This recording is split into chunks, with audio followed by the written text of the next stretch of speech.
Victor Reznov's been dead for 5 years. He died smoking poison during the escape.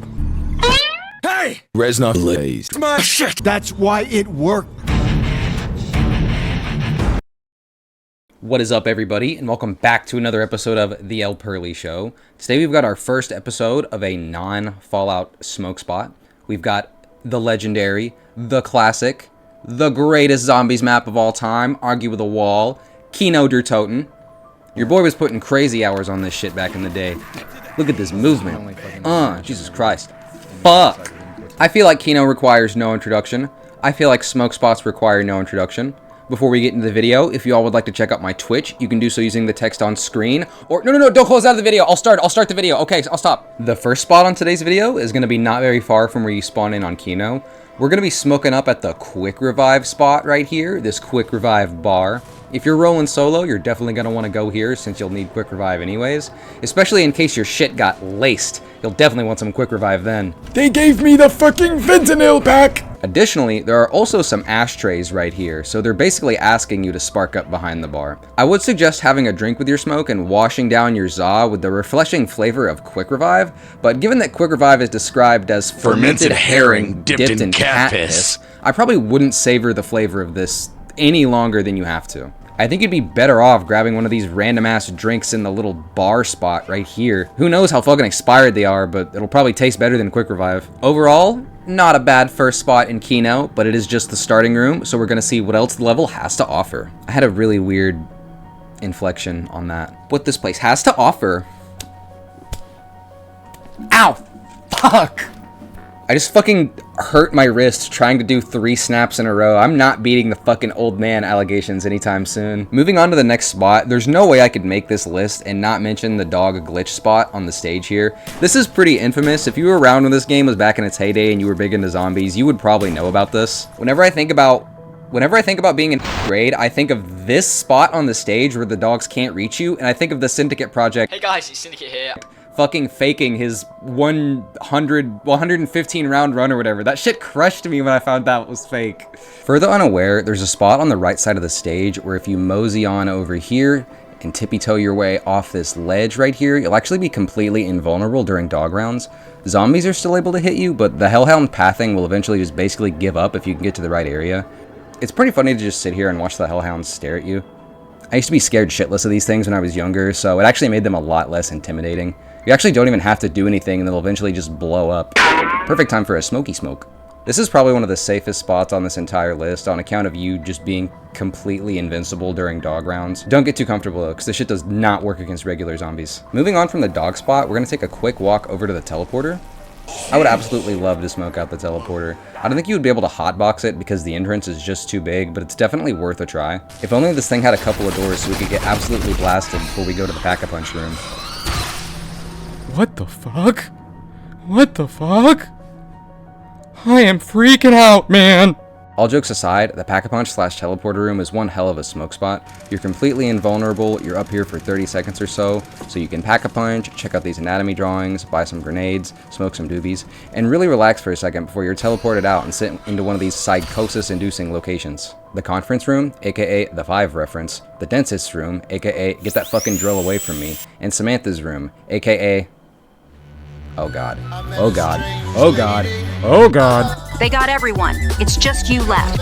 If you don't clutch this round, God have mercy on Agartha. I think out of these, the 5 reference would be the only one I would actually want to smoke in. All the other ones are very, very scary. This room has a nice little atmosphere. I wouldn't mind smoking a doobie or even a cigar in here on some Cold War spy shit. This za got me so paranoid. I think I'm the spy we've been looking for this whole time. One spot I couldn't get away with not mentioning is this overlook right next to the PM63. Although I guess it's technically inferior to the pack-a-punch room, I still think it's really nice. You've got a great view of the destroyed theater, and you actually have a great vantage point to shoot a lot of zombies spawning in if you wanted. One thing I never actually noticed is that when you're standing from this vantage point, if you go and look over onto this other side of Kino, this area is actually where zombies will spawn in over by the meteorite in the alley area. I've been playing this game since it fucking came out, and I never knew that until I was making this video. That's crazy. But yeah, this spot ain't bad to burn some doobies. It's pretty early on, so maybe if you have to open the door early, you can hang out here for a bit. You can hang out with the PM63. The PM63 deserves it. It's a neat little weapon. It's kind of sad that it's mostly forgotten these days. Like most of the weapons in these games, it's really satisfying to use, even if its stats aren't very good at all. Unfortunately, the PM63 loses to the MP40 in pretty much all aspects besides being available in multiplayer. Sorry, buddy. Moving on. This list would not be complete if I didn't include the fire trap. Yeah, that's right. We're using the fire pit to spark up a blunt. Not a joint, because that shit would catch fire way too easily. I need a big fat blunt, a 4Ks wrap, and I'm using that floor fire pit to spark my blunt, and there's nothing you can do about it. Besides, fucking, I don't know, throw a Gersh device at me or something. Maybe. There's not a lot going on in the fire trap room besides the MPL, and I kind of don't want to talk about another forgotten submachine gun again for 2 minutes, so we're going to move on. The last spot on our list is going to be the double tap alley. Specifically, I'm going to choose this little spot right by the vending machine. I like to imagine the weather is a nice, crisp, and cool day, but that the sun is shining just enough to make the spot just pleasantly warm enough to lean up against the wall and puff on a smoke like a crime noir detective. I've been playing this map for so long and never realized this map had a blue sky, let alone a skybox, so once again, something I have found out from making this video. The little jukebox area has a nice area, very nice view. It's very pretty, I like it. Very colorful, especially compared to the rest of the map. I think the rest of the alley isn't necessarily bad either. This area by the mystery box is pretty cozy. You've got these posters and stuff. It's a nice little area. I kind of never like going here when I actually play through Kino because it's really easy to get jumped and get downed here, but it's a very pretty area. You can see most of the posters for the level right here, so you can see, you know, Faust, Pygmalion, Metropolis reference, pretty cool stuff. I would include this area over here as well, but the dumpsters and stuff, I don't know, it just looks very stinky to me over here. I don't know how to explain it, but this whole part of the map just looks so stinky and sticky, and it's so crowded, and I hate it. You only go here for the meteor.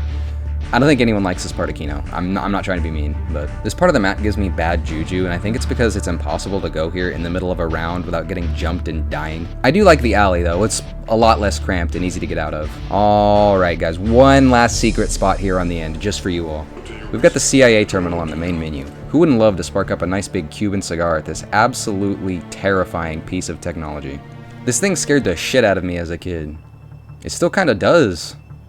Look at it, it's creepy. Anyways, a lot of this thing is still a mystery to me. I know you can play Zork on it.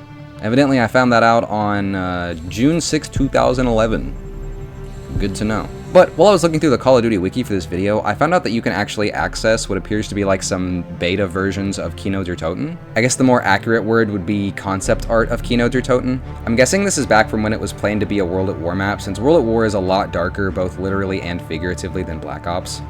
It's a shame that we didn't get to see this version of the map because it looks very cool, but I do really love the version that we got in Black Ops, and I think that its inclusion in that game is something that led it to be so iconic. But yeah, you can find all this Kino concept art under the username vbush.